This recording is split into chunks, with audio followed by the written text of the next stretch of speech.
아담이 범죄할 때 하나님께서 말씀하신 대로 이루어진 사실이 있습니다.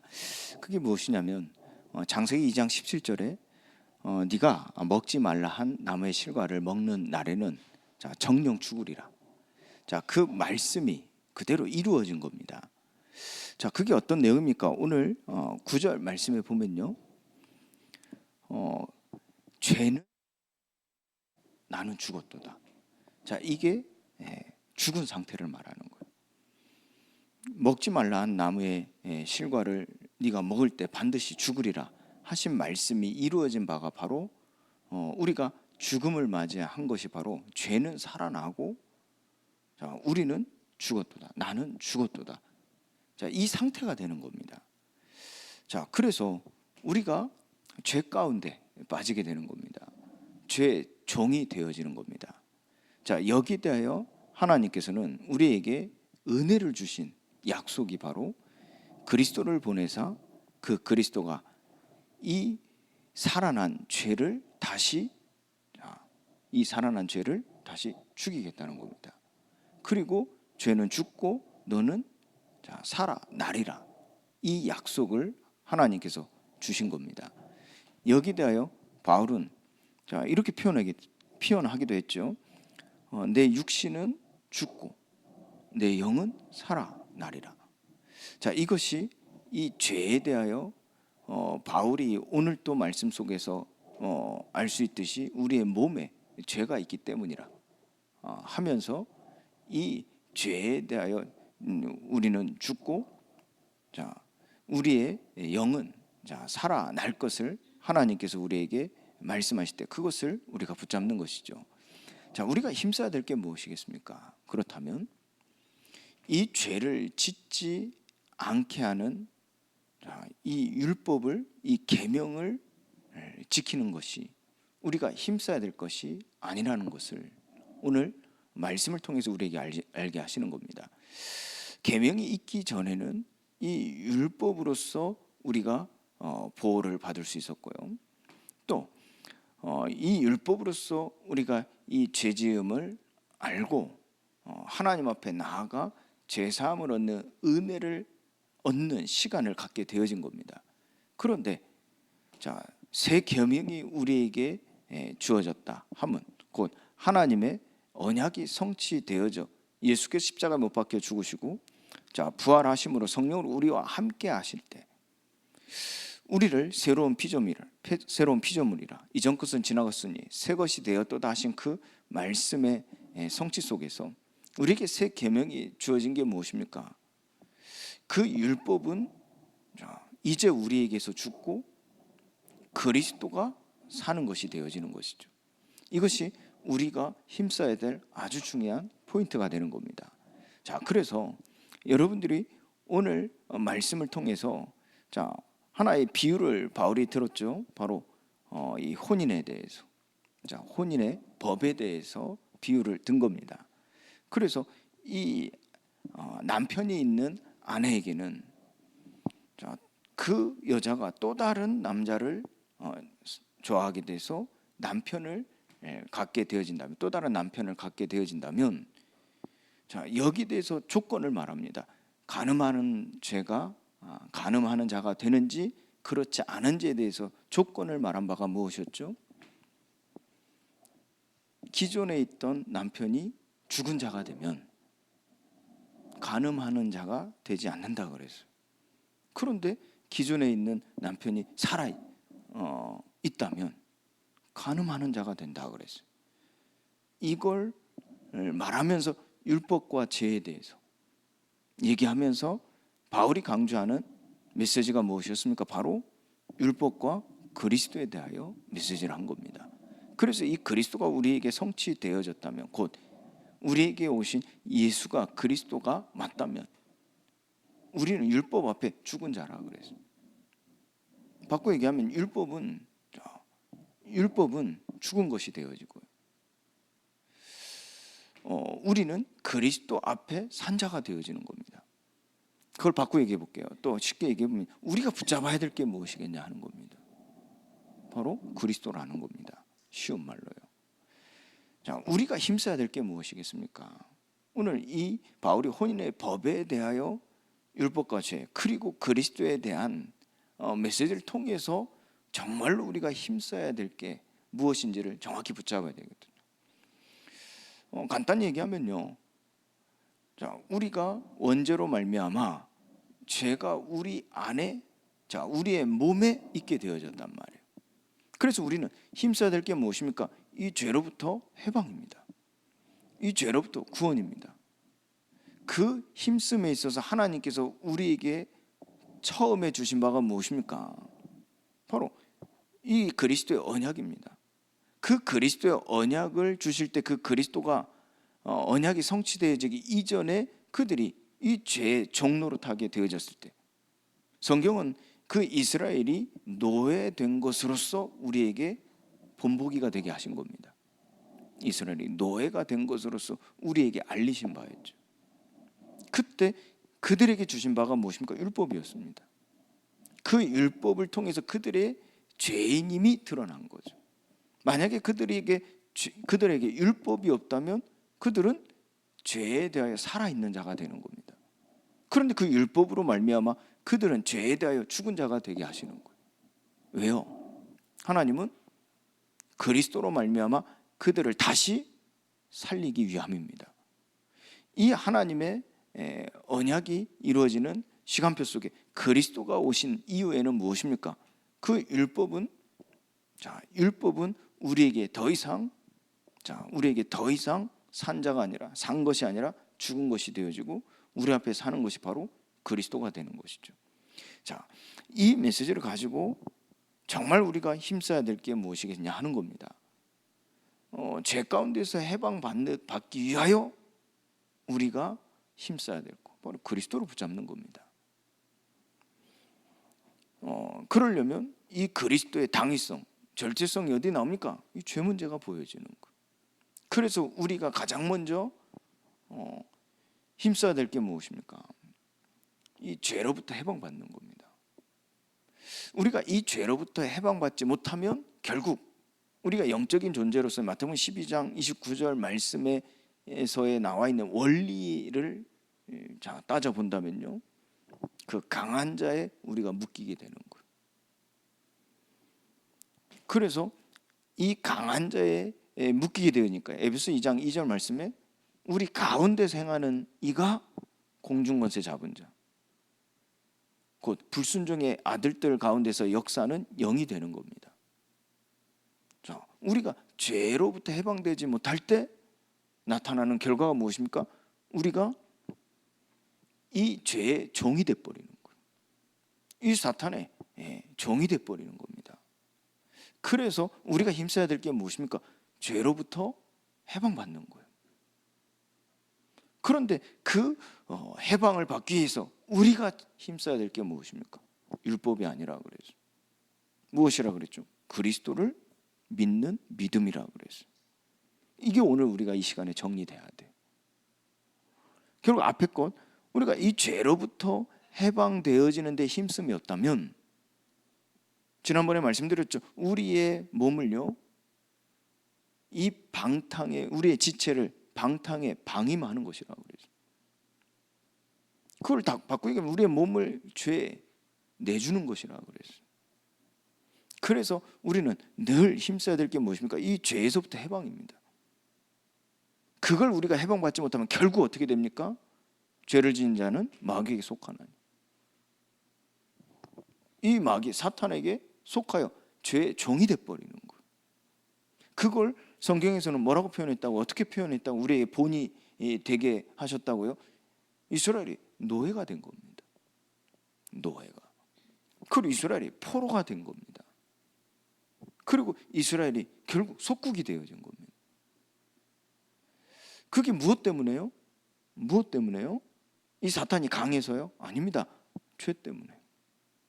죄로부터 해방받지 못하기 때문에. 그래서 하나님께서 이스라엘에게 힘쓰게 하신 게 무엇입니까? 죄로부터 해방받게 하신 그 일을 힘쓰게 하신 거예요. 그래서 그들이, 자, 우리가 구약 성경을 잘못 해석하면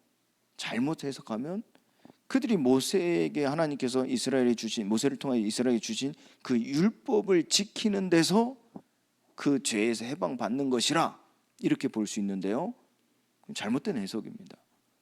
구약 성경을 제대로 우리가 이 관점으로 읽어보면요, 하나님 주시는 은혜, 곧 메시아의 관점에서 읽어보면요, 하나님께서 이스라엘에게 힘쓰게 하신 것은 바로 어디에 있었습니까? 피제사에게 있었어요. 피제사.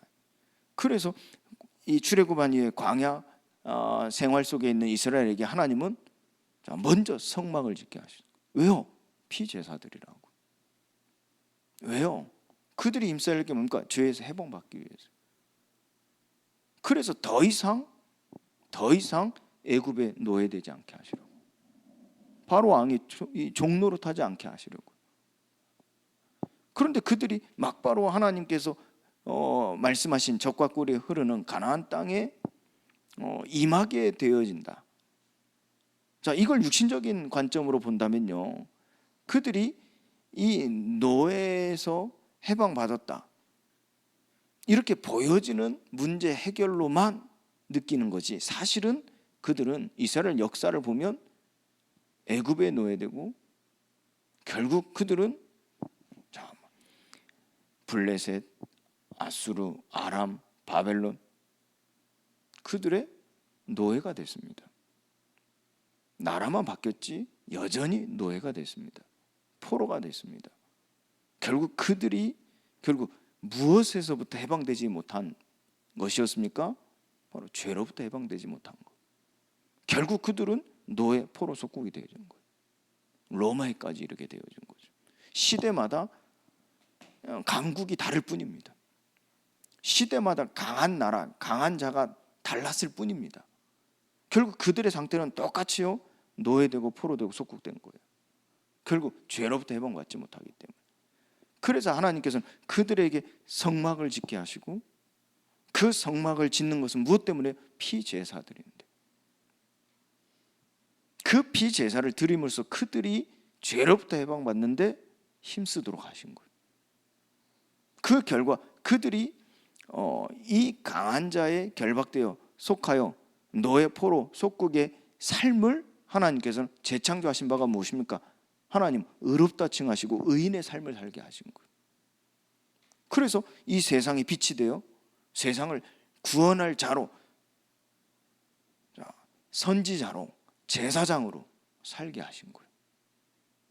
그것도요, 이 복음을 누리는 자들에게 보여준 바가 무엇입니까? 왕 같은 제사장으로 이 세상 속에 살게 하신 거예요. 노예, 포로, 속국이 아니라 왕 같은 제사장으로, 선지자로 살게 하신 겁니다. 인생을 완전히 역전시킨 겁니다. 신약과 구약 차이점이 딱 한 가지입니다. 그리스도가 오시기 이전과 그리스도가 오시고 난 이후입니다. 그리스도에 대한 약속의 말씀이 성취되기 이전과 약속의 말씀이 성취되고 난 이후, 이 차이일 뿐입니다. 똑같은 흐름은 무엇입니까? 죄로부터 해방입니다. 결국 죄로부터 해방받지 못하면 어떻게 되어진다고요? 노예되고 포로되고 속국되는 겁니다.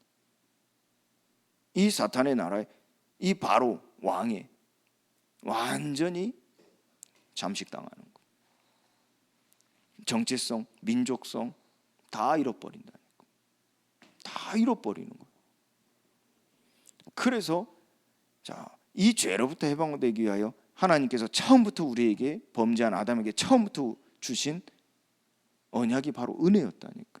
메시아를 보내겠다, 그리스도를 보내겠다. 그래서 그 그리스도의 언약을 붙잡고 그리스도의 언약을 믿는 자들에게 하나님은 죄로부터 해방받게 하셨다니까. 그로 끝난 것이 아니죠. 인생을 역전시키셨어요. 어떻게 해요? 의인의 삶으로 세상에 빛이 되게 하시고 세상을 살리는 자로 인생을 역전시켰다니까. 지금 마찬가지라니까. 지금도 마찬가지. 그래서 우리가 힘쓸 게 무엇이겠냐? 여러분들 오늘 딱 그거 붙잡으시면 돼. 자, 이걸 가지고 조금 더 설명을 해보면요. 자, 우리는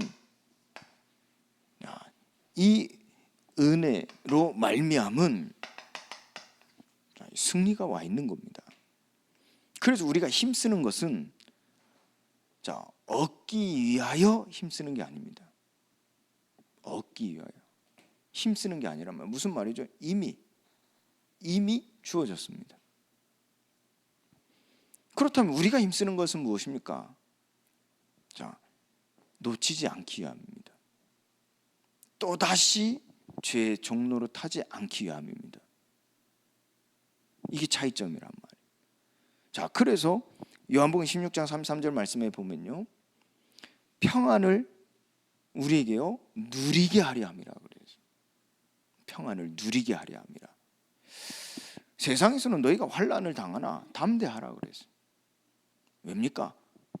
예수님 말씀이죠. 내가 세상을 이겼노라 그랬어요. 그래서 우리가 힘쓰는 것은 얻기 위함이 아니라 누리기 위함입니다. 지키기 위함입니다. 바로 이 은혜의 승리죠. 또 골로새 2장 15절 말씀에는요, 통치자들과 권세들을 무력하여 그걸 드러내셔서 구경거리로 삼으신 겁니다. 바로 십자가로 그들을 이기셨느니라 그랬어요. 이 은혜의 승리가 우리에게 와 있단 말이에요. 그렇다면 우리가 힘쓰는 것은 얻기 위함이 아니라 누리기 위함이에요. 지키기 위함이란 말이에요. 오늘 바울이 이 부분에 대해서 쭉 이야기하면서 자기 자신에 대한 부분을 간증합니다. 포럼합니다. 어떻게 해요? 결국 내 몸의 지체 가지고 있는 것과 하나님께서 내게 은혜로 주신 승리를 주신 것, 이 두 가지가 내게 있다 하는 한 법을 깨닫게 되어진 거예요. 그러면서 내 몸은, 내 지체는 이 죄의 법을 따르고자 하는 것이고, 내 속사람, 하나님의 의롭다함을 받은 자는 하나님의 그 의의 종이 되기를 원한단 말이에요. 그러면서 중요한 고백을 합니다. 오라, 나는 공고한 사람이로구나. 누가 나를 이 사망의 몸에서 건져내랴. 여기서 이 고백은요, 누굽니까?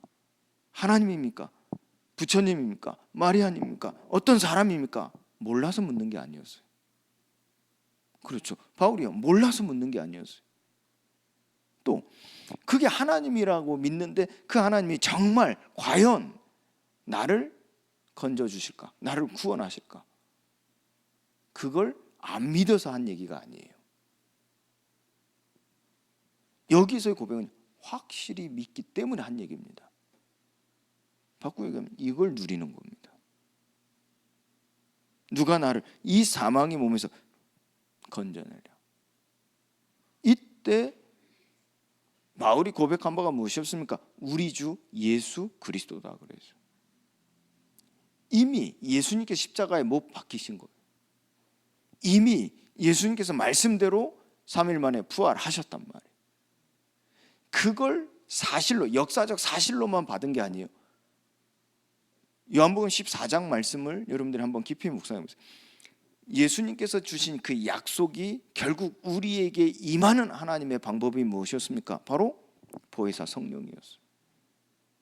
그럼 바울은 그 십자가에 못 박히신과 말씀하신 대로 다시 살아나신 그 부활을 믿는다 하는 것은 실제 무엇을 믿었다는 겁니까?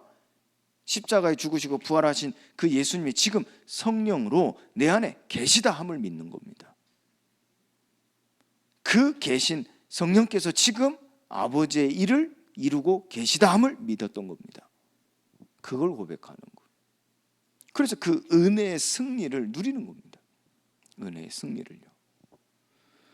그때 모든 우리의 삶 속에서 결국 하나님은 의인으로 나를 부르셔서 의로운 행위, 한 의로운 일을 하게 하실 것인데, 이로 말미암아 세상에 빛이 되고 그 빛을 발하여 수많은 사람들이 이 죄로부터 해방받게 하시는 하나님의 일의 증인이 되어질 것인데, 그 확신 속에서 바로 이걸 언약이라고 하거든요. 그 확신을 가지고 언약이라 한단 말이에요. 그 언약을 붙잡는 인내입니다. 이 부분을 실제로 힘썼던 거죠. 왜요? 이 몸에 지체가 자꾸 이 죄가 원한다는 말입니다. 그게요. 자꾸 이거 가는 거예요. 우리 말씀드리지 않았습니까? 운전할 때 이 핸들이요 자꾸 간 치우친다니까요. 잡아줘야 돼요. 그래서 이 언약을 붙잡는 인내입니다. 자, 이걸 다르게 얘기해 보면요, 절대 변하지 않는 게 있어요. 은혜의 승리란 말을 다르게 해석해 보는 거예요. 절대 변하지 않고요, 반드시 이루어지는 것이. 은혜의 승리란 말을 다르게 해석해 보면 이 말입니다. 절대 변하지 않고 하나님이 말해놓고 번복하는 게 아니란 말이에요. 반드시 이루어지는 게 있어요. 그 이미 이루어진 거는 절대 바뀌지 않는 게 있어요. 바로 이 말은 첫 번째로 이게 무엇입니까? 예수님이 그리스도라는 사실입니다. 절대 변하지 않는다니까. 이걸 바울은 오늘 어떻게 얘기했죠?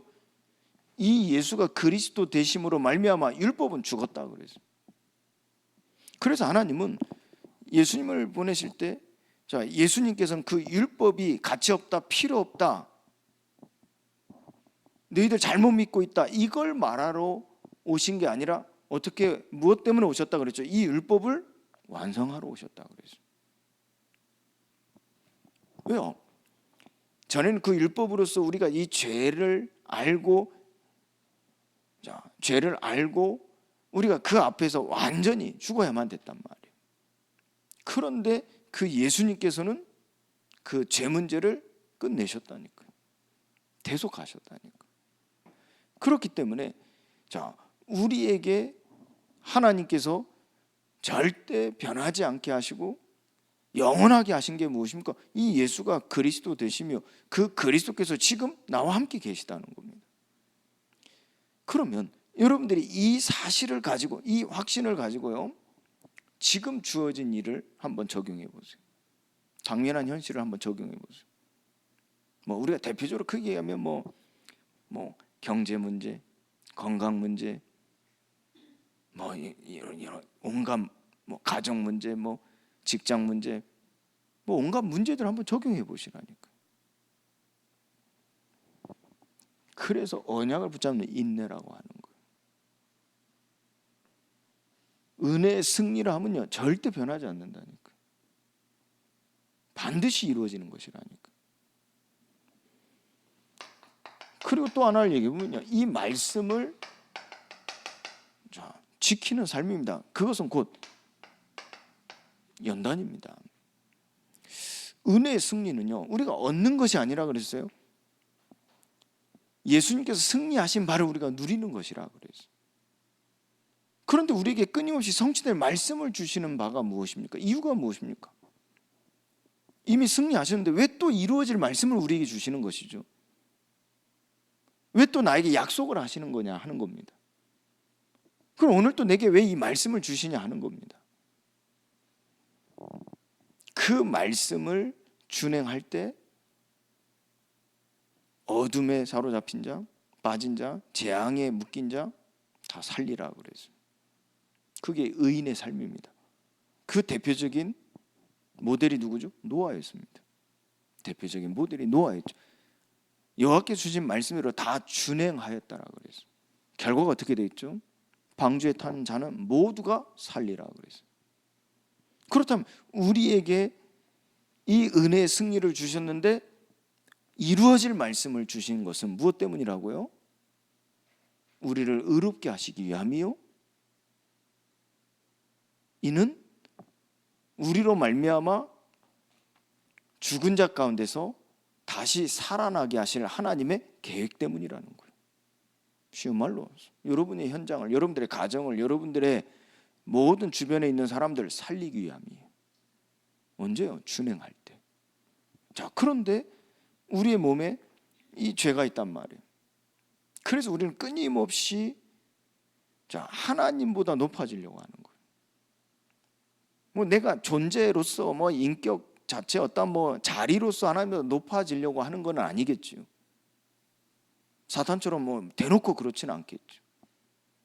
그런데 무엇이 걸려지죠? 내가 이미 가지고 있는 것들, 이미 내가 가지고 있는 거, 알고 있는 것들. 뭐 쉽게 얘기하면 여러분들 사상, 관념, 이게 고정돼 버렸다니까요. 여러분들이 그래서 그 사고하는 모든 방식이 정해져 버렸다니까. 그걸 말씀 앞에서 낮아지질 않는 거예요. 그 결과 무엇입니까? 하나님의 말씀을 들을 때 우리는 하나님의 나라, 하나님의 시간표, 하나님의 일하심 속에 우리가 그걸 듣고 우리가 배우고 그걸 따라가는 거거든요. 그런데 우리는 일반적으로 어떻게 하죠? 지금 내 형편, 내 상황, 내 시간표에 맞게 하나님 말씀을 달라 요구한다니까. 그래서 내 상황과 내 시간표가 맞지 아니하면, 내 수준과 내 이해와 상관이 없으면, 맞지 아니하면 하나님 말씀을 버린다니까. 왜요? 힘드니까요. 왜요? 부담이 되니까요. 왜요? 나와 맞지 않으니까요. 내게 필요한 게 아니니까요. 이게 결국 무엇을 말하는 겁니까? 하나님보다 높아지는 거거든요. 하나님보다. 그렇다면 우리에게 이 말씀을 준행하는 것은, 곧 이루어질 말씀을 준행하라 하신 바는 무엇을 말하는 겁니까? 하나님 우리 가운데 주가 되기를 원하시는 것이고 만유의 주가 되게 하시려고 우리에게 말씀을 주시는 것이라니까. 그래서 우리는 그 말씀 앞에 기존의 것들, 하나님보다 높아진 것들을, 이것이 강력한 진이 돼버렸다니까. 강력한 진이 돼버린 거예요. 요새가 돼버린 거예요. 그걸 깨는 겁니다. 깨부시는 겁니다. 그걸 뭐라고 합니까? 연단이라고 그래요. 그럼 사실은 우리가 이렇게 적용해 보는 겁니다. 우리의 고난도 결국 궁극적인 건 뭡니까? 나의 고난을 통해서 내 가정이 살아나는 겁니다. 궁극적인 게 무엇입니까? 내 고난을 통하여 이 지역 현장이 살아나는 겁니다. 내 고난을 통하여 이 시대가 살아나는 겁니다. 궁극적인 것은요. 그런데 단순하게 볼 게 아니라요, 결국은 우리가 그 고난을 당하는 것은 연단이란 말이에요. 그 연단은 어떤 의미를 가지고 있냐?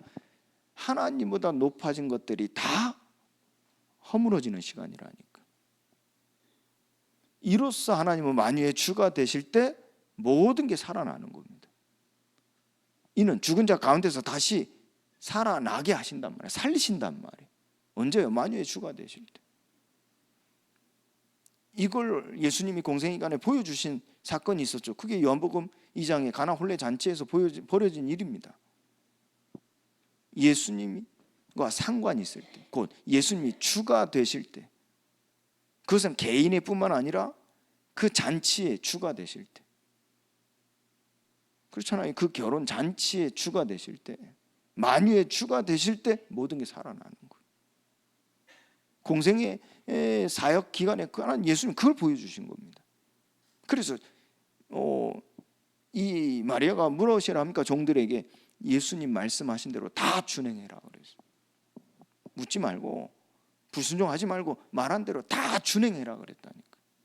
그래서 그 말씀을 준행할 때 살아나는 거예요. 그러면 우리에게 지금 이루어질 말씀을 주신다 하는 것은 결국 이겁니다. 연단입니다. 그래서 우리는 형편이 그렇고 상황이 그렇고 수준이 그렇고 내 생각에는 시간표가 그렇고 못 지킨단 말이에요. 연단이 안 되는 거예요. 준행하지 못하는 거예요. 그럼 결국 어떻게 되죠? 나는 구원받았지만 내 육신을 비롯한 내 주의는 살아나지 못하는 거예요. 그런데 주의가 살아나는 사람들의 간증이나 포럼을 들어보세요. 그가 하는 일을 물어보세요. 단순합니다. 뭔가 내가 전문성을 가지고 뭔가 열심히 해서 살아나게 됐다, 그렇게 말하는 사람들은 일시적인 것뿐입니다. 그런데 진짜 계속해서 살리는 사람들 이야기를 들어보면요, 단순합니다. 하나님의 말씀을 순종했다 얘기합니다.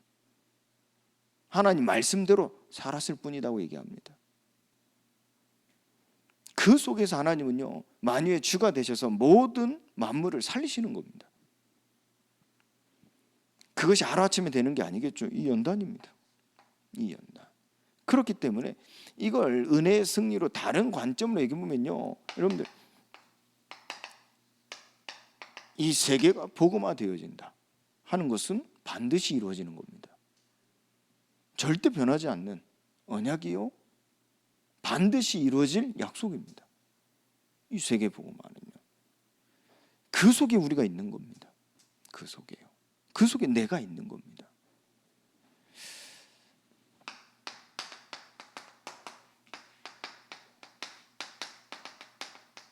자, 그리고 세 번째는 이 그리스도를 믿는 소망이라 그래요. 우리가 살아가는 이 삶 속에는요, 방법이 아닙니다. 믿음입니다. 무엇을 믿는 믿음입니까? 그리스도를 믿는 믿음입니다. 그런데 은혜의 승리라 하면요, 하나님은 지금 그리스도의 일이 성취되어질 그 때를 하나님께서 우리에게 믿게 하실 때, 그 믿음이 우리에게 온전해질 때 그 그리스도의 영광이 언제요? 지금 나타나는 거예요. 그래서 그 그리스도를 믿는 믿음으로 내가 사는 것이다, 바울은 얘기하는 겁니다. 그 그리스도를 믿는 그 믿음이 온전해질 때 그리스도의 영광이 나타난다니까. 그래서 우리에게는 그 그리스도가 나타날 소망을 갖는 거예요. 그리스도가 나타난다는 말은 무슨 말입니까? 우리 근본 문제 해결되는 거거든요. 그리스도가 나타난다는 말은 무슨 말입니까? 죽은 자 가운데 다시 살리심을 얻는 것이거든요. 그리스도가 나타난다는 말은 무슨 말입니까? 우리가 의롭게 되어져서 죄의 종로로 타는 것이 아니라 의의 종이 되어져 모두를, 만물을 살리는 자로 의인의 인생으로 재창조되어지는 것을 말하거든요. 그걸 기다리는 겁니다. 그걸요. 자, 그러면 이것이 또 다른 은혜의 승리의 또 다른 관점으로 얘기해 보면요, 절대 변하지 않고 반드시 이루어진 게 뭡니까? 이 모든 일, 이 그리스도를 믿는 소망을 가진 나, 그리고 이 언약을 전달하여 전달받은 후대, 이게 변하지 않는 거예요. 그래서 여러분들이 변하지 않는 거예요. 여러분들이 이 믿는 소망에서 떠나지 아니하면요, 하나님께서는 여러분들을 통하여 여러분 가정, 여러분의 지역 현장, 세계를 복음화하실 겁니다. 여러분들을 통해서. 이게 변하지 않는다니까. 여러분들이 언약 전달할 때 그 전달받은 후대를 통하여 이루신 바가 변하지 않는다니까. 이걸 여기서 흔들리지 말아야 되거든요. 여기에서.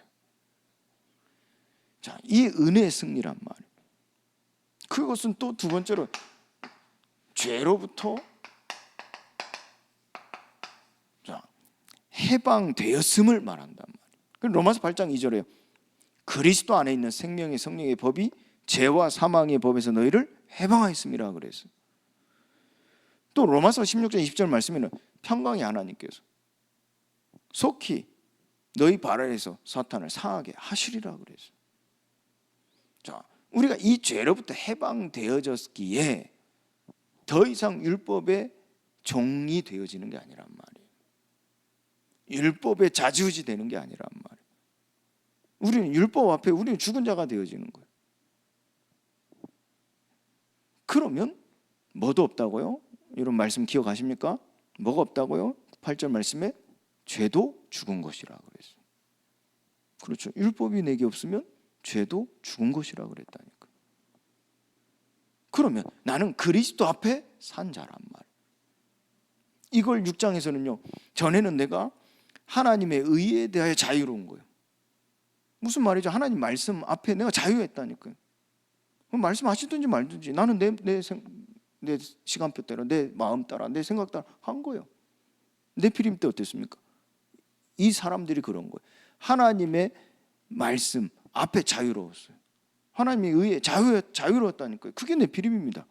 그래서 하나님의 아들들이 사람의 딸들의 아름다움을 보고 결혼했다니까요. 바꾸어 얘기해 볼게요. 자유로웠다니까요. 하나님의 말씀 앞에 자유로웠다니까. 그러면서 죄의 앞에서는 자유롭지 못했어요. 왜요? 아담 때 이후로 그 조상들, 가인을 비롯해 이 죄의 앞에서는 자유롭지 못했어요. 늘 두려움 속에, 불안, 염려 속에 살았어요. 그런데 하나님 말씀, 하나님 의 앞에는 자유로웠다니까. 그게 네피림입니다. 그런데 이제는 어떻게 해요? 죄에 대해서는 자유하고. 왜요? 우리가 그리스도 안에 있기 때문입니다. 그리스도 안에 있는 생명의 성령의 법이 죄와 사망의 법에서 나를 해방하셨기 때문입니다. 그러면서 하나님의 의에 대해서는 자유하지 않죠. 종이 되는 겁니다. 그런데 그 종이 되는 것은 내가 잘못하면 하나님 나를 벌하셔, 나를 심판하셔, 무서워하는 종의 영을 받은 게 아니라 그랬어요. 그게 8장에서 나오는 겁니다. 다음 장에서 나온다니까. 양자의 영을 받았습니다. 아빠, 아버지라 부를 수 있는 하나님의 자녀라 그랬어요. 의의 종이 되는 거예요. 이제는 의의 종이 되어지는 거예요. 그러니까 하나님 말씀에 우리가 자유한 게 아니란 말. 여러분, 하나님 말씀 앞에 자유하시면 안 돼요. 뭐 두려워하란 말이, 무서워하란 말이 아니라니까. 벌 받을까 무서워하는 게 아니라니까. 여러분들이 가정에서 부모님에게 그 어렸을 때요, 여러분들 뭐 지금도 마찬가지고 그 부모님의 그 말씀이 내가 안 들으면 맞을까 봐, 혼날까 봐, 그럼 모든 걸 놓치는 겁니다. 모든 게 파괴되는 겁니다. 그런데 그 아버지의 말씀이요, 무서워하는 게 아니라 아버지로서 종이 되는 겁니다. 매이는 겁니다. 그게 오늘도 우리가 말씀을 보았듯이 마음으로 순종하게 되어져. 마음으로 순종하게 돼요. 그때요, 화평이 있는 거예요. 화평. 그 속에서 나는 안전할 수 있는 거예요. 더 나아가 그 속에서 나는 교훈, 그 교훈의 본을 배워 의인으로서 살아갈 수 있게 되어지는 거예요. 그래서 하나님은 궁극적으로 어디요? 너로 말미암아 천하 만민이, 땅의 모든 족속이 복을 얻으리라 그랬어요. 궁극적으로요. 살아나는 거예요. 자, 이 죄로부터 해방되어진 것이요. 자, 율법의 지배 속에 있던 내가 이제는 피언약, 그 피언약으로 말미암아 완전한 해방입니다. 자, 이 혼인의 법, 오늘 비유를 통해서 자, 우리가 이 율법과 이 죄에 대해서 이해가 되어진 거죠. 그때 우리는 이 율법이 죽었고, 자, 이 하나님의 의 앞에 우리가 살았다 하는 말은 무엇 때문입니까? 그리스도가 오셨다는 겁니다. 그래서 오신 그리스도로 말미암아, 자, 이 혼인의 법에 따라 우리가 율법을 따르는 것이 아니라, 율법에 얽매이는 것이, 율법에 지배를 당하는 것이 아니라 의의 종이 되어지는 것이죠. 이는 이 그리스도의 몸으로 말미암아, 자, 그리스도의 몸으로 말미암아 이 율법에 대하여 죽임을 당한 것이라 그랬죠. 율법에 대하여 죽임을 당한 것이죠. 그래서 아까 말씀드린 대로 내가 사는 것은 내 안에 계신 그리스도께서 사시는 것이라 그랬어요. 그러면 자, 이게 이제 어디로 나타나죠? 이게 이제 내 몸으로 나타나는 거예요. 내 몸으로 나타나는 거예요. 내 지체로 나타나는 거예요. 여기까지 이르게 되어지는 거예요. 이게 없으면요, 우리는 영지주의에 빠집니다. 건강한 신앙생활이 될 수가 없어요. 이게 어디까지 나타나? 이 지체까지 이르게 되어지는 거예요. 자, 그래서 바울은 얘기하는 겁니다. 무엇을 자, 경계하냐? 또 이 몸이 죄를 지니고 있을 때 우리에게 필요한 게 무엇이냐 했을 때 바로 구원입니다. 구원.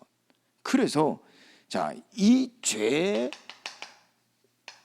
종으로서 살아가지 마라 그래서 우리가 이제 죄의 종이 아니라 의의 종이 되어졌는데 여전히 죄의 종의 몸으로 살아간다면 모든 걸 놓치는 거겠죠. 그래서 바울은 얘기합니다. 이제 너희가 의의 종으로서 너희 지체를 하나님이 기뻐하시는 신령한 산 제사로 드리라는 거예요. 그것은 무엇을 의미합니까? 그게 베드로서 2장 말씀에서 보면 결국 로마서 12장 2절에 그 영적 예배에 대해 말하면서 이게 베드로는 이와 같이 설명하는 거예요. 똑같은 의미입니다. 너희는 거룩한 제사장이 될지라. 그게 아까 말한 바입니다. 너희의 순종함이 만물을 살아나게 하는 것이라는 거예요. 노아의 준행함이 방주에 탄 모든 사람들의 생명을 보존케 한 것처럼 여러분들의 의인으로서의 순종함이 여러분들의 가정, 가문, 후대, 이 시대 모든 사람들, 믿는 자들을 살아나게 한다는 거예요. 여러분들 이게 이어지는 거예요. 이처럼. 그래서 무엇을 경계합니까? 온갖 탐심이죠. 그래서 우리는 율법을 통해서 나의 탐심을 확인하는 거거든요. 우리도 모르게 있다니까요. 정욕, 이 탐심, 이게요 우리에게 가지고 있는 몸의 지체에 있는 죄성입니다. 그래서 우리가 끊임없이 기억해야 될 게 무엇입니까? 의의 종입니다. 의의 종. 의의 종으로서 우리가 기억해야 될 게 무엇입니까? 죽은 자 가운데서 다시 살리심을 주신 이에게 속하였다는 거예요. 그래서 우리가 기억할 게 뭐죠? 여러분들, 내가 어디에 속해 있냐는 거예요. 내가 어디에 속해 있냐. 사람의 지체가요. 사람의 지체가요. 항상 어디에 속해 있는지를 말한다. 너희 6장 16절 말씀이죠. 너희 자신을 종으로 내주어 누구에게 순종하든지 그 순종함을 받는 자의 종이 되는 줄을 너희가 알지 못하느냐 그래서. 그러니까 우리는 이게요 반드시 종이 된다니까요. 종이 반드시 종이 된다. 나는 안 그래. 나는 내가 스스로 그럴 수 없습니다. 누구든지입니다. 그래서 내가 죄의 종이 되냐 의의 종이 되냐 이게 어디로 나타나죠? 내 지체, 몸의 지체의 일에서 나타난다니까. 그래서 우리가 늘 기억해야 될 게 내가 어디에 속했는지, 내가 누구에게 속하였는가. 그럼 내가 정말 의에 속했다면 그것을 내가 늘 기억하고 산다면요, 하나님께서는 우리가 하나님의 자녀인 것을 증언하실 것입니다. 그리고 내가 이걸 놓칠 때 내가 죄의 종이 되지 않아야지, 죄의 종이 될 수 없어 라고 한다 할지라도 우리도 모르게 나도 모르게 불순종의 아들들 가운데 역사하는 영이 속인다니까요. 넘어뜨린다니까요.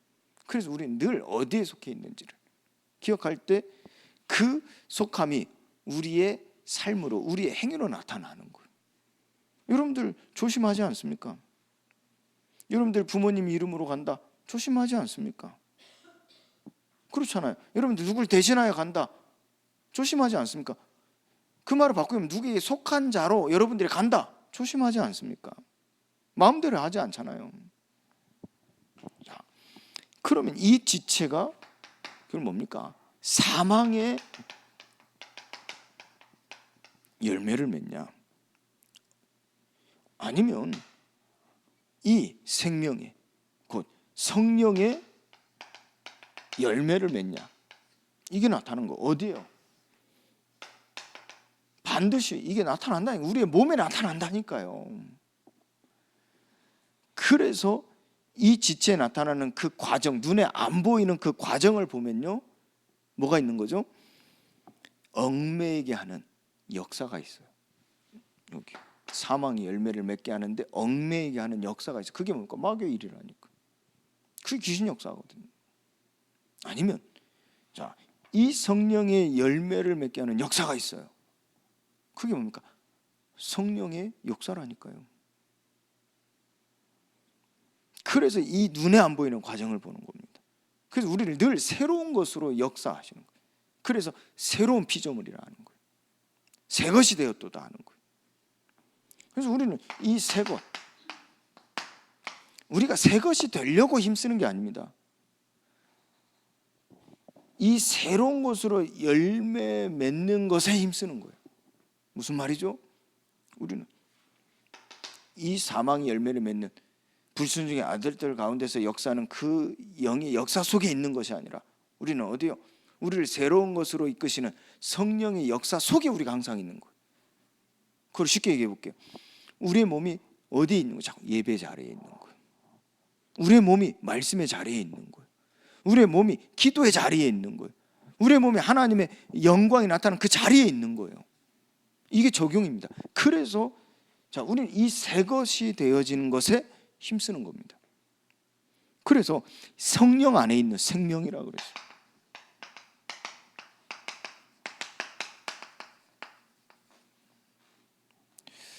예수 그리스도의 살아 계신 임재라니까요. 그래서 이게요, 새 것이 되었다는 말은 고린도후서 5장 17절, 갈라디아 2장 20절 말씀처럼 새 것이 되었다는 것은 살아계신 그리스도께서 지금 살아 역사하심으로 임재하신다는 말이거든요. 이걸 우리가 힘쓰는 겁니다.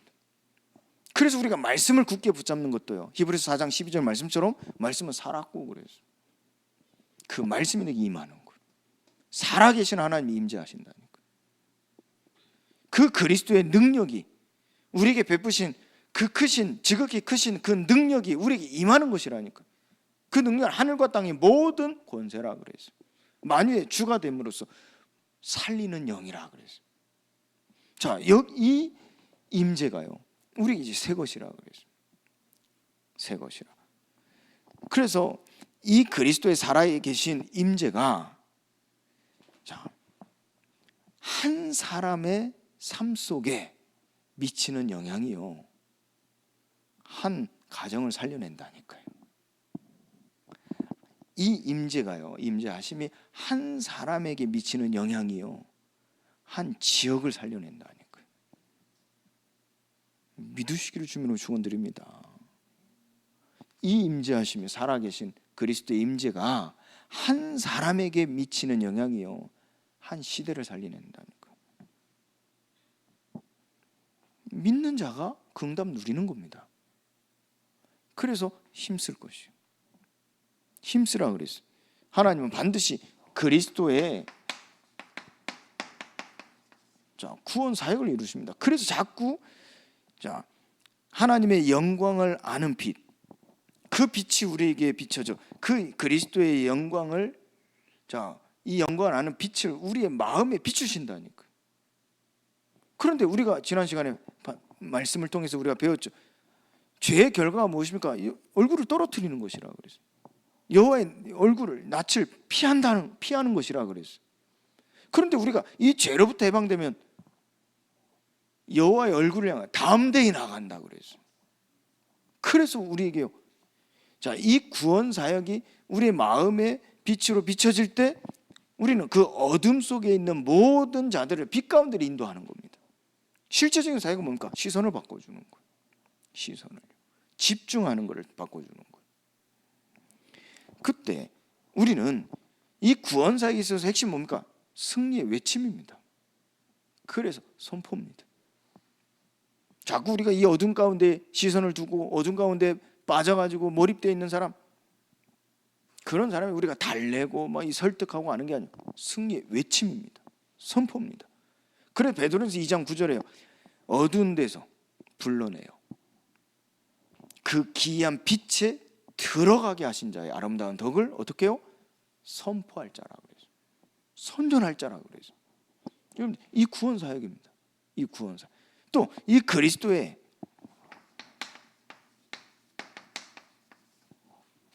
구원 사역 이후에 뭡니까? 창조 사역이 이루어져요. 얽매였던 것에 대하여 죽었으므로 영의 새로운 것으로 우리가요 섬길 것이라 그래서. 7장 6절 말씀이죠. 우리에게요 새 삶을 주신다니까. 새 생명을 주셨다는 것은 새 삶을 주신 것입니다. 그래서 우리가 이전의 삶, 이것이 완전히 달라지는 거예요. 변화된 삶으로 우리가 예수 그리스도의 공생 기간에 우리에게 보여주신 그 하나님의 형상이 회복되어지는데 그것이 우리의 삶에 어떻게 나타나냐? 직분으로 나타나는 거예요. 그래서 전에는 나를 위해서, 나의 어떤 안위를 위해서, 내 가정을 위해서, 내 뭐 성공, 물질적인 성공, 어떤 지위적인 성공, 이걸 위해 살아왔던 내 삶이 어떻게 변화가 일어나냐? 직분을 가진 삶을 사는 거예요. 하나님 이 통치하는 보좌의 그 직분을 가진 자로 우리의 삶이 변화되는 거예요.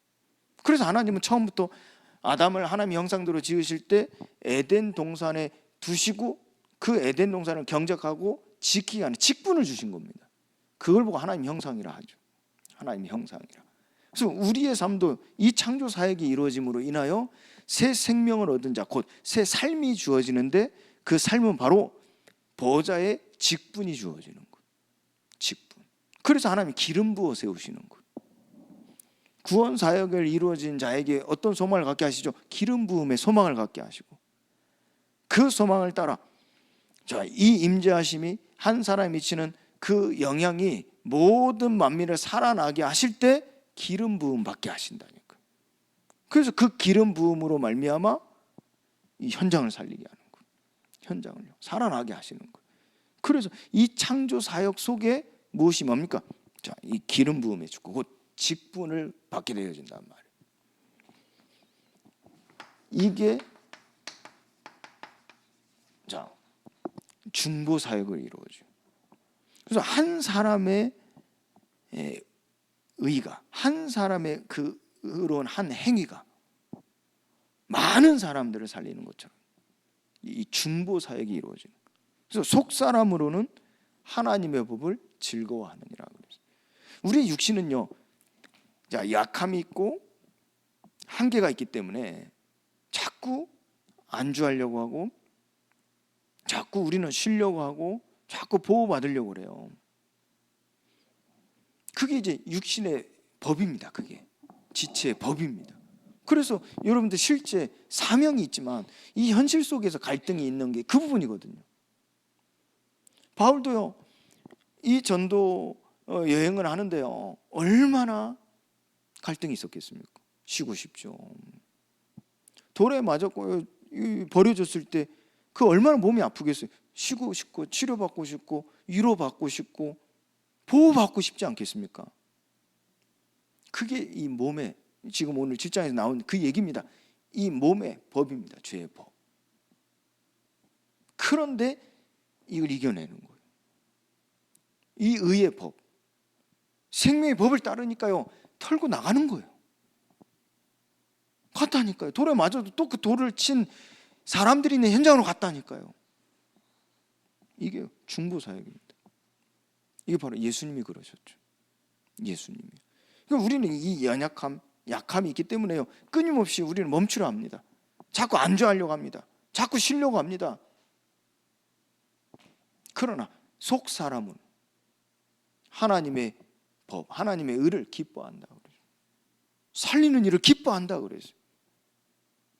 그래서 우리는 이 생명의 성령의 법을 따라가는 거예요. 의의 종으로서 나아가는 거예요.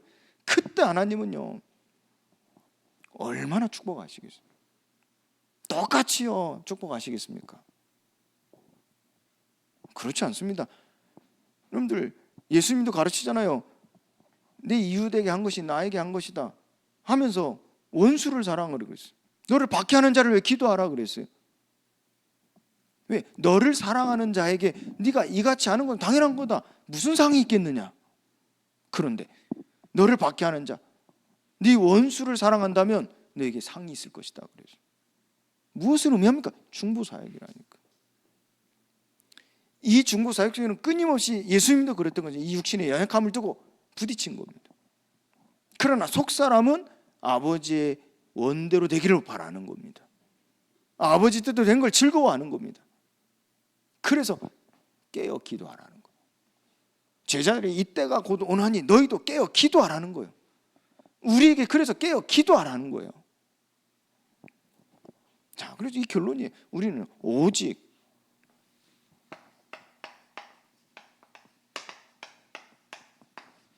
최종 결론이죠. 우리가 힘써야 될 걸 최종 결론이죠.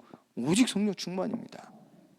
우리 모든 성도님들이 오로지 기도에 힘쓰시기를 예수 그리스도의 이름으로 축원드립니다. 하나님 감사합니다. 우리에게 은혜의 승리를 주시고 죄로부터 해방된 재창조된 하나님의 사람으로 성령 안에 있는 새 생명을 얻게 하셨사오니 오직 성령의 충만함을 받아 땅끝까지 증인 되리라 하신 말씀의 여정으로 그 걸음으로 하나님 우리를 인도하시고 또 우리로 말미암아 천하 만민이 이 복을 얻게 하여 주옵소서. 예수 그리스도의 이름으로 기도합니다. 아멘.